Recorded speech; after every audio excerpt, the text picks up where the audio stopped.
The year is 1998, and the place is Helsinki in Finland, and a project is about to brew in the minds of two co-workers at digital marketing and media services company Satama Interactive. Graphic designer Sampo Karjalainen and Java programmer Aapo Kurola are about to embark on a project that will change the face of the internet landscape forever.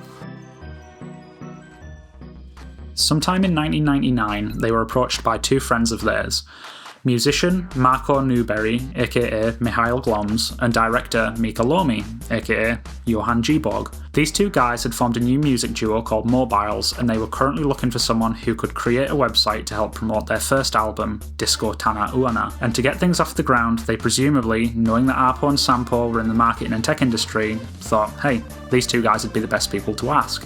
Now, although Mobiles the band won't actually be coming up throughout this story all that much, given what's to come, I think it's important to at least mention who was involved, as quite often when this story's been told in the past, they're just completely absent from things. Mobiles was formed sometime around 1998 and probably heading into 1999, and while the project and Mobiles officially just consisted of Marko and Miikka, a couple of other really talented people were involved in the creation of this album. An entire other band called Pepe Deluxe contributed heavily to it, and two musicians called DJ Sticky and Morpheus V all made various contributions to the album as well. Inspired by the Playmobil characters in the music video created by Miikka for the titular song on the album, and old ZX Spectrum games like Head Over Heels, Sampo and Aapo got an idea. Why create a boring, regular old promotional website when you could just create something much more interactive and fun? A place where you can actually meet the band in person via your computer without ever having to leave your house. Not just a chat room though, oh no, an actual bar and disco where you can dance, drink, make friends with other fans of the group, and maybe even make friends with the band members themselves. They obviously thought that this was a great idea, and they got to work on their new project. The concept for this virtual space was incredibly simple. You could chat, walk around, grab a drink, dance in one of two rooms, sit down, customise your character, and honestly that was just about it at this point in time. You couldn't really call it a game just yet, but it was definitely something new. It wasn't really a chat room, wasn't really a game, it was just like this really charming little space in cyberspace of sorts. And then, just like that, around August 1999, this new-fangled virtual nightclub bar disco thingamajiggy was ready for the public to coincide with the release of Mobile's first album, and it was called Mobiles Disco. The URL for this new online chat space was proudly printed on the inside cover of the album, and at first it worked pretty much exactly as intended. People who bought the album saw the URL and made their way to the site, got chatting to other fans of the album and band, and then something really weird started to happen after a while. English speakers showed up. Now, I know what you're thinking, this might not seem like a huge surprise by modern internet standards, but this was a website made in 1999 to promote a small band that nobody outside of Finland had ever heard of. So, where the hell were all of these people coming from, you might be wondering? The answer is pretty simple actually, word of mouth and link directories. People in Finland had found the URL in the album, thought it was a cool looking website, invited their other Finnish friends.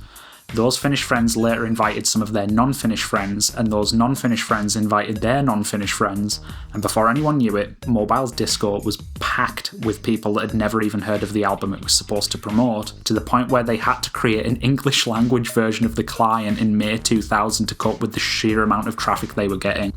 Great, you'd think. A massively successful website packed with loads of users. Well, not quite. This is the twilight years of the 90s, and hosting just about anything that isn't a static web page is utterly extortionate at this point in time. How they were going to keep this train rolling was sort of a mystery right now. You can't charge a fee for something you've already given away for free, and realistically you can't really put ads on a website that already exists to, well, you know, promote a product. But there's definitely a group of people here, a group of people who you could potentially sell something other than an album to. But what exactly? That's right, virtual Wait, snowballs? Wait, what? By now we've entered the year 2000, and Mobiles Disco, despite not being profitable, had brought Aapo and Sampo something of immense value. Eyes and attention, which led to them being approached by a Finnish company called Taivas, who invited them to work at their subdivision, Ego Taivas Media Labs. From all accounts, Taivas sort of positioned themselves as a brand growth focused business that worked with a wide range of clients, mainly on advertising materials, packaging designs, brand strategies and development, and other similar things. One of these companies was the Finnish GSM provider Radio Linja. Radio Linja are a pretty fascinating company in their own right, but in the grand scheme of this story, they're a relatively small but very, very important footnote. Sampo and Arpo, off the back of Mobiles Disco, desperately needed to find a way to explore monetising their ideas going forward, and set about taking the Mobiles Disco concept but creating something even more interactive than before. Presumably inspired by their shared interest in video games, they thought, how about a chat room that is, well, also a game? Given the fact that both of them are Finns and Finland is, well, really, really cold, it's not exactly a stretch to assume that they were both incredibly familiar with a good old-fashioned snowball fight, and boom, just like that, inspiration struck them once again. They decided that the next step in their journey was to take the social cafe/bar aspect of Mobiles Disco and do away with the disco part entirely in favour of a battlefield where you could go head-to-head against your friends in teams of snowball fighting little dudes. This concept proved to be pretty fun actually. You could hang out in the snow lodge, chat with your friends over a virtual cup of cocoa, and then head outside to settle scores with each other in a series of different snowball fighting arenas. This new concept they decided to call Lumisota, or, in English, Snow War. So, another smash hit then, right? It was surely flooded with tens or even, maybe even hundreds of happy players, right? Yeah, about that. You're now probably noticing throughout this whole concept pitching thing I've been doing, I've left out one important detail: the monetization. The game, the chat room, everything, it was all free to play. So, how did they make money exactly? Well, it's everyone's favourite gaming model here to save the day: pay to win, of course. The gist was, players of Lumisota could text into their Radio Linja GSM provider and, for a small fee, increase the power and effectiveness of their snowballs in-game, leading them to have an incredibly unfair advantage over the non-paying users, which quite understandably led to frustration and discontent among Lumisota's already pretty small player base. This caused it to quite quickly fall out of favour with a lot of people who honestly probably would have otherwise enjoyed the experience. Years later, in an interview with former Sulake employee and later lead concept designer for Habbo Hotel, Sulake, he said, Lumisota was the first place with functional items for sale, and we learned a lesson. It backfired. People hate when you can buy functional items. You'd think a flop like this would be a complete death spell for a newly founded company, but enter stage the Finnish telecommunications company Elisa. Elisa were already heavily involved with Radio Linja, having mostly merged with them by the mid-1990s, and this little snowball game, despite its apparent lack of financial success, really piqued their attention as something new and worth pursuing. Despite Lumisota underperforming pretty heavily, Elisa saw a great amount of potential and promise in the people behind this project, and with the assistance of Tivas, the company that we mentioned earlier, they planned for something bigger, something that was a real standalone brand, and thus, in May of 2000, Sulake Labs was born, and they were tasked with creating something new, something that was set to be huge, something that would definitely require more help. According to an interview conducted with Arpo back in 2006 for the book Habbo Käsikirja, or Habbo Handbook in English, the initial concept for this next project was written down by him during the development of Lumisota, and the general idea was for it to be sort of like Mobiles Disco, but with the added feature of private spaces as well as some sort of built-in instant messenger. He showed this idea off to Sampo and new Sulake employee Ilkka Klasma, and they all jointly started throwing ideas back and forth, one of which being from Ilkka, who apparently said it would be neat to have a goldfish in your room, and just like that, development began on what they dubbed Project Goldfish. Over the course of just around 3 months, Ilkka, Sampo, Arpo and other new Sulake employees, artist Tuukka Savolainen, programmer Otto Nieminen, and presumably others too, worked away rapidly developing this concept into a fully fledged virtual hotel. Through several prototype revisions, a pile of graphics work on behalf of Sampo, Ilkka and Tuukka, a mountain of programming on behalf of Arpo and Otto, it was ready. Or it was ready-ish anyway. With the backing of Tivas and their connections with Radio Linja and Elisa, a plan was put together to host this new project on the portal of a Finnish ISP owned by Elisa called Columbus. This was done in August of 2000, and they decided to call it Hotelli Kultakala, which translates to Hotel Goldfish in English. Kultakala was incredibly basic by modern standards, but when you compare it to its predecessors, it was practically light years ahead. Kultakala had all of the features and public spaces of mobile disco and more, gave users the ability to create a private virtual room for themselves and their friends to chat in, allowed them to create a much more detailed avatar, had a roaming bot named Columbus who would just randomly show up in your room occasionally, but most importantly of all, users could buy furniture to decorate their own little personal space with. In Kultakala, you would open the furniture catalogue, sort of like you would do in Argos or another order by the book catalogue shop in real life, and you'd place an order for what you want via SMS, telling them your username and what furniture you want. Yeah, that's right, you used to text in to buy pieces of virtual furniture for a set price per item. In-game currency in Kultakala didn't exist yet. Mind you, that didn't really stop people from attaching values to things. Kultakala had this feature where you could drag an item over the top of someone from your inventory to donate it to them, and users quickly realised that they could utilise this system to effectively trade items between each other, albeit incredibly insecurely. Finally, after much hard work, effort, and most importantly creativity, they had a product that had some legs, and they knew they were definitely onto something that had potential to scale, but to where and how exactly?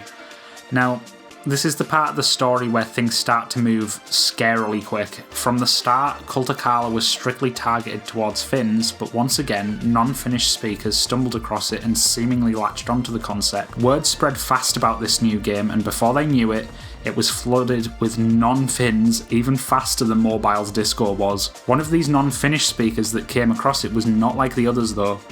This person happened to be Dee Edwards, a businesswoman from the United Kingdom, and she wasted no time at all in realising the potential and approaching Sulake with an opportunity to take this concept international. By the end of 2000, Dee was kind of just ready to get the ball rolling. She'd started arrangements to get Kultakala set up in the UK for an English-speaking international market, but there was one thing that had to change first. It was the name. Kultakala worked pretty well in Finnish, but in English and other languages it just sounded, a little bit off and kind of awkward. So the Finns set about coming up with a new name that worked in every language, and a few have been rumoured to have been thrown around, but the story goes like this according to both Arpo and Otto. When they were all sat around trying to think of something, Otto saw the word Habbo, which means acid in Finnish, on a soda drink can, and after a bit of back and forth, another Sulake employee called Jyrki Mulala twisted it into Habbo. After searching around online, they found that Habbo had no specific connection to anything else, and despite not being particularly thrilled about it, they went ahead and put it in the maybe pile with a bunch of other names, such as Hotel Snout Hill of all things. But after a couple of weeks, it really started to grow on everyone, as apparently the other names weren't all that popular with anyone. I mean, I can't say I can imagine why when Snout Hill was one of your heavily considered options, but hey, that's how we ended up with Habbo. When Dee was presented with this new name, she was, and I'm quoting directly from Arpo here, I quote, "She didn't resist the name, but wasn't really excited either, about the same as everyone else actually. Eventually though, the name started to sound nice," unquote. And just like that, Habbo Hotel was, by the sounds of things, rather reluctantly born. And it was established as Habbo Limited in the UK, with Dee, Arpo and Sampo listed as the co-founders. On January the 4th of 2001, Habbo UK's first ever users were created, the first of which was Arpo.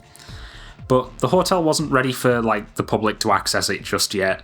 For the first 11 days, a whole bunch of closed beta testing was taking place, and at this stage Habbo really wasn't truly Habbo just yet. The revision of the client they were running was actually just an English translated version of the Hotelli Kultakala client, just to get things up and running for 2001 while they worked away actually polishing up the brand spanking new version 1 Habbo client, which was due to be ready in just another month or so, as Kultakala was lacking two key features that were quite commonly asked for, but as of yet hadn't been delivered on. Number one was a secure trading system and an in-game currency so users could more easily buy furniture without having to text in every time they wanted something was the second. From January 16th, 2001 to January 23rd, 2001, the English language hotel was open to the public for beta testing, seemingly on a word-of-mouth basis as the website didn't even have a landing page yet. Not many of the regular users created at this stage are known about, as very few screenshots exist from this period, but the few of them that we are aware of are seemingly friends of the developers or friends of the developers who were already well established in Kultakala, one of which we can see here in this screenshot and on Habbo, Finland today. On the 19th of February 2001, private rooms were entered into their beta testing phase and coins were made available to purchase. This is also presumably when the first actual Habbo version of the hotel was made available for the first time. And finally, after a couple of years of hard work, experimentation and countless hours, Habbo Hotel was finally released out of its initial beta testing phase by the end of February 2001.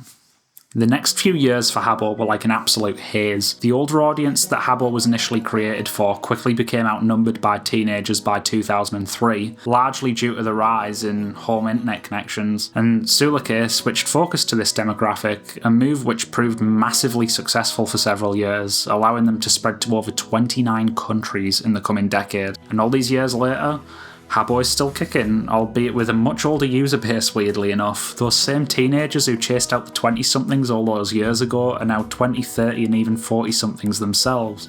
It's kind of funny how things have come full circle like that. Alright, so the video isn't over just yet, but please bear with me, we're getting there. This end section I don't want to script too heavily because I'm just going to go off the cuff because this is just end notes and whatnot. I can't stress enough that even though I've done as much research as I can for this video, there's probably some details missing, not just details but people as well. There's lots of little key events in Sulake's history that are just kind of lost at this point due to it was the early days of the internet and everything.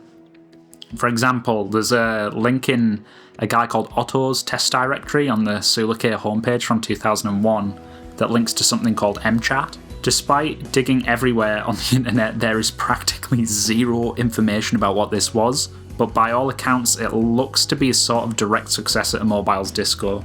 It has a bar, multiple little chat spaces, a disco, and based off of the shockwave CCT files that I decompiled, it was probably made before or alongside Kultakala, as there's little references to Goldfish hidden in there, but none to Habbo. What it was and how did it relate to Habbo's eventual development, though, I have no idea, and no one else does either, because it's vanished from the face of the internet.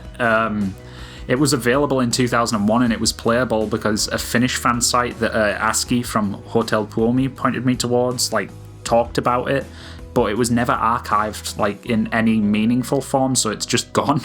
There's 2 screenshots of it and a brief description on a fan site to say, meh, it had a couple of chat spaces, but it wasn't anything special compared to Kultakala or Habbo, and that's it, that's all that's floating around. So who knows how it might tie into Habbo, whether it predates Habbo, whether... We don't know, it's all speculation. There's also there's the case of other projects that Sulake worked on. I say Sulake and Sulake interchangeably, excuse that. But either way, there's other projects that they worked on, like Uralja, which looked to be a medieval role-playing game of all things. Another thing called Super Bombatus, I think it was called, which was a Bomberman clone. There was SOC, or the Sulake Online Construction Kit, which let you create your own little virtual chat environment similar to Habbo. And there was loads of weird little projects that were seemingly dropped so they could better centralise focus on, developing Habbo. And I think it's a little bit of a shame, to be honest, because the big thing a lot of people really like about Habbo is it's got that distinct style, and all of these games also have that distinct style.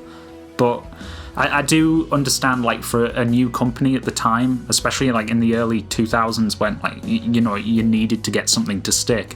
I can understand pooling your resources and putting them all towards the big thing that's doing well, but it's sad that they never came back to any of this because we could have seen some really, really unique products from them. I really like Sock, especially. The idea of making my own Habbo like chat room, it's really, really cool. Like, not as like a retro hotel, but like an actual standalone chat room thing with my own art and everything. That seems really cool. I get why they dropped it, because obviously you don't want to make your own competitor, but you know, it did seem like a cool idea. A few Habbo enthusiasts that are watching this might also wonder why I split the Kultakala and Habbo sections up, despite them being like, you know, kind of like the same thing a little bit, but the thing is, they're not the same thing. I kind of went into this having suspicions that they weren't the same thing, because I played Habbo myself like right around when it came out in 2001, and it was different from Kultakala, like style-wise and everything. And I always thought, is this just like an aesthetic thing, or is it like an actual difference between the two things, like on like a chord level? And apparently they are completely different. The staff member, Paolo, or Yoni Humarniemi, I believe it is, he highlights that Kultakala and Habbo are very different projects. He carries out what he refers to as a root canal therapy, which sounds brutal. On Kultakala back in 2001, he took away the entire Kultakala code base and replaced it with the Habbo one, and like upgraded Kultakala into Habbo. By 2002, they also dropped the Kultakala branding entirely and just made it Habbo Finland. But before that, they had like a little thing to introduce the new users to this change that was happening, where it referred to Kultakala as a part of the global Habbo Hotel chain or something. Apparently that was really unpopular with Kultakala's user base as well, but I mean, I do get it. They looked very different, and obviously the people that run Kultakala are like, probably, well, we were here first, why are we the ones being rebranded? And, you know, I do understand that, but it's just funny, a little bit of ancient Habbo drama, I guess. It's also really sad because Kultakala was never like archived in any great meaningful way, so we can't really experience it. We've got version 1 Habbo revisions, but no actual like Kultakala revisions. We don't even have the beta Habbo revision from 2001, which just is Kultakala. So if you happen to have that somewhere for whatever reason, I very much doubt it. I've looked everywhere. If you do have it, please share it, because it'd be nice to, like, you know, have it archived, or better yet, if you work for Sulake and your boss will give you permission, share it, or share screenshots of it at least. I know there's some very passionate people that work there these days who have connections to the Habbo community. I'm sure you people know who you are. If you can, at least set it up locally and like run it in Pale Moon or something, so we can like see a couple of screenshots of the user interface. Pretty please, that would be really nice. Okay, so we're finally at the end of the video. Almost. Seriously, almost. I just want to close things off by saying thank you to a few people and a few websites that made this whole thing possible. Big thanks have to go out to the Internet Archive. Without the countless amounts of people just archiving anything and everything, this wouldn't have been possible to research at all. I also want to thank the Habborator.org team for archiving all the obscure Habbo stuff, especially. Those guys have been doing what they do for like 15, maybe even 20 years now, so it's like, it's just amazing that so many people have dedicated their time and knowledge to making something like this possible, so big thanks to them. I'd also like to thank Aski from Hotel Promi. He made it possible for me to record quite a lot of footage of things like Mobile's Disco and Lumisota, and also all the Habbo versions, because when I first started doing this, Habbo Hotel Origins wasn't out yet, which is like the 2005 recreation of Habbo, which came out about a month or two ago. I'd also like to thank James Spectrum, or James Spectrum perhaps, considering he's Finnish, from the band Pepe Deluxe, who worked with Mobiles years ago. He was a super friendly and super helpful guy when I reached out asking for information, and he tried to put me in touch with the guys that were actually the members of Mobiles, which was really rad of him. He also makes some really killer music, so I'm going to put my favourite Pepe Deluxe track down in the description, and I really hope you go and check him out. His music's great. I'd also like to thank my wife, who goes by Purple Blep online. She did like the little chapter cards for the video, which I think was really cool. She usually draws dragons and like mythical creatures and stuff like that, so go and check her out on Twitter. Again, link down in the description. And finally, I'd like to thank Retroom. Rec Room is the guy that made this whole thing possible. Without his editing, which he did completely voluntarily as well, because he's mental, I wouldn't have gotten this finished. I have a really, really old laptop and it can't handle editing very well, and my patience can't handle editing very well, so if it wasn't for Rec Room volunteering his editing skills, this just wouldn't have come together. He makes really, really funny YouTube videos about watch reviews and coffee tutorials and stuff, so again, I'm going to put a link to him down in the description. He's a really funny dude and a good friend, so please go and check his stuff out. Rec Room's a cool guy, and if you like this, maybe you'll like Rec Room stuff. Different category of content, but he's a cool dude. Just go and check him out. You'll like him, I promise. But yeah, the last person I need to thank is you, obviously, for sitting through a really long form video about a 24-year-old virtual hotel on the internet. So I hope you enjoyed the experience, and see you for now.